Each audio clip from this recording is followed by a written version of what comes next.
So it's been a little while since we made a video over the holidays. Been really busy with work and everything.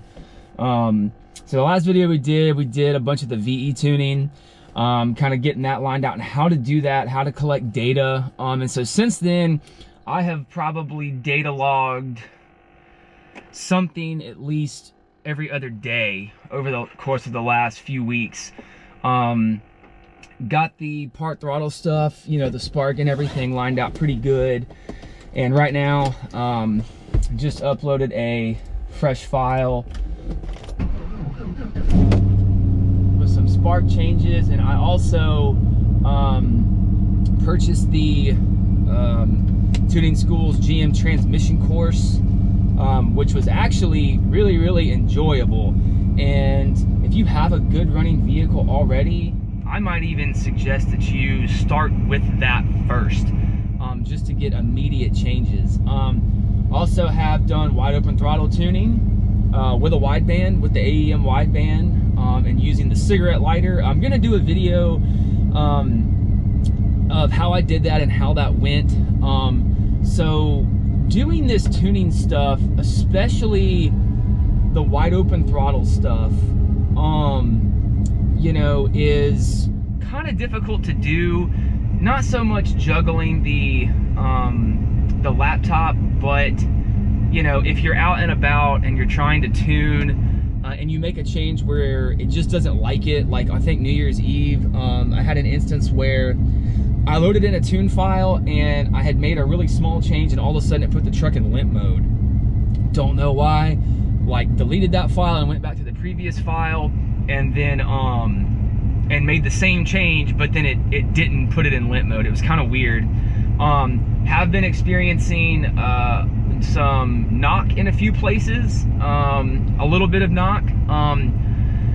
The best way and I've got one or two upgrades I want to do. I still want to do one of the Chewy's throttle bodies and maybe even a ported intake manifold. And basically what I've learned is that any modification that you do, from, you know, the mass airflow sensor, you know, to the O2 sensors that are right before, you know, the catalytic converters, you know, the first set of O2 sensors, any alterations made in there, you're going to have to go back and do retuning.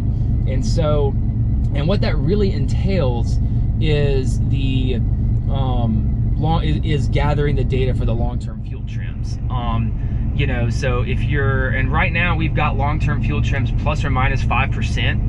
And we're really more like on the 3 and 4% lean in a couple spots. And when I do a log, that's where I'm finding little bits of knock, not very much. And when I go to the spark table, the high octane table to adjust it, it's very little that it changes, but it is just to clean it up. But I am gonna do, I do want to do the ported throttle body and do the data logging to see just what it does and actually understand what it does. You know, so from the previous tune file that was in the truck, my tune file that I've built runs just as good, just as strong. You know, and that tune file was running in mass airflow only. It was not referencing the VE table at all. So the transmission tuning has been a lot of fun. And per the tuning school, I've only been following the mild path. It's like 30 degrees on a Saturday and I'm going to school for a rehearsal. So that's what Saturdays in January are for, is going to school and working. You know, but the truck runs and drives just as good as it did on the tune that you know, the truck ran on for about 1.5 years, kind of by the no-name tuner. But especially doing the wide open throttle tuning, I'm commanding like 12.2 or 12.3 at wide open throttle, and we're within that. I think we're at about 17 degrees of total timing. And I've also, at wide open throttle, and I've got the idle set at like 750, and the idle's really good. You know, you can really hear the camshaft. It doesn't buck or anything. It sits in traffic really well. I even experimented for a little while there, not using the adaptive idle and just working with the throttle follower table. That think I did that for like a little while. It didn't really work out all that well. I didn't like the hanging idle, and so I did that. And the tuning school even says in one of their short videos to do that, is to just max out the enable and disable speeds to just let it naturally come down. But I was like cruising on the interstate, and it would drop. If I let my foot off the throttle, it would drop to like 1800 RPM, which was kind of weird, especially around town too. Like you would be cruising around at 30 miles an hour around town with the truck sounding like it's idling. So I did that for like a couple of weeks and messing with the throttle follower table, and I ended up going back and just running the stock table and letting the adaptive idle just do what it's going to do. And I just uploaded a tune file with, of course it's 30 degrees right now in South Mississippi, so the truck always behaves a little weird when it's cold, but I did bump up the stall saver a little bit just to kind of experiment with that and see what it does. But no, this thing had a lot of timing in it. When I first started driving it, it was like 28 degrees, down low, and I think right now we're down at like 20. And it runs really good. I did start putting, I don't know if I said it, I did start putting 89 in the truck, especially when I was doing the wide open throttle tuning last week or so, just to kind of see, just to make sure. I mean, even HP tuners in the tuning school, they all recommend to run the best fuel that you can. So, and what I've been doing with the high and low octane tables is whatever I make to the high octane table, I paste it in the low, and then I take the entire, I have to show you on the computer, but basically the bottom 2/3 of the page, and I just decrease the timing by about 25%. That way, if we do get bad fuel or it's the end of the month and teachers are broke and I got to put 87 in it, that it's not going to be referencing a low octane table with high octane numbers and causing an issue. So, the truck seems to be running really, really good right now. There's no check engine lights, there's no nothing. I really wanted to film the wide open throttle tuning stuff, but I pulled the O2 sensor out of the driver's side header collector, and had the wideband, like the cable, draped inside the window and everything, and it was kind of a pain to drive it like that. So there's a reason I didn't film it. I was kind of trying to get that lined out first to make sure I didn't have any issues, or so I'm gonna go back and do that again, and I'll kind of show you what it looks like and how to do it. It's kind of a pain in the butt because you got all these cables right here, and like the computer's over here, and this computer doesn't have Bluetooth capability, so I can't Bluetooth to the MPVI-3, and so I've got like a cable draped across my lap, and then there's like the ProLink cable and the cigarette lighter adapters like kind of hanging like in my lap, and so it's a little bit of a hodgepodge, but it did get the job done, and the truck definitely at wide open throttle runs really strong. There's no issues, there's no lean conditions or anything. The biggest thing for me, honestly, was just kind of getting over the seeing the leaner numbers like at idle and part throttle, and just getting nervous about that, but really paying attention to the computer and watching what it does, really is really helpful, and just doing a bunch of logs, naming your files clearly. I always put whatever tune is loaded in, I always put current file at the bottom of it.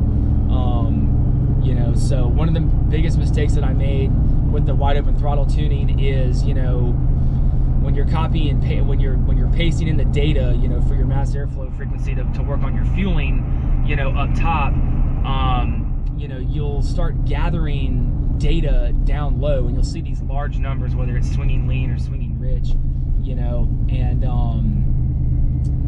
and I made the mistake of seeing these big numbers and thinking that I had this big fueling issue down low after I'd already done, like 3 rounds of the part throttle, VE and mass airflow sensor tuning, and I pasted in like the data from 0 hertz all the way out to 12.5 or 13,000, whatever it was, and the tuning school very specifically says only to paste the data, from like 7,500, 8,000 or something like that on and up, because that's the wide open throttle range, and then when you paste it in, you can kind of see the dip, you know, the separation of where your part throttle tuning meets your wide open throttle tuning, and that's where you'll smooth the line. And so as I was doing the you know, the wide open throttle tuning, I was also, you know, pacing in and trying to get these values in, and you know, but while you're doing that, you know, you're messing up all of the data that you brought in and smoothed out, you know, in your while you were doing the you know, setting the long-term fuel trims up, basically. And so what I ended up having to do, and I actually got to a point, you know, a few days ago last weekend when I was doing the tuning, where at part throttle I had really messed it up and I was struggling. Like, you know, the truck was acting weird and not wanting to idle, and it was swinging, you know, different directions, and I was trying to put fuel in it and smooth it out, you know, and I had really kind of messed it up. And so I had to go back to, you know, the previous file from like a week before that, where I had just finished some part throttle tuning, and I had to paste those frequencies, you know, it was like 0 hertz to like, I don't know, 7,000 hertz. I had to paste that data in, and the changes were very small, actually. It really wasn't that big of a deal. Like, it didn't look like that big of a deal.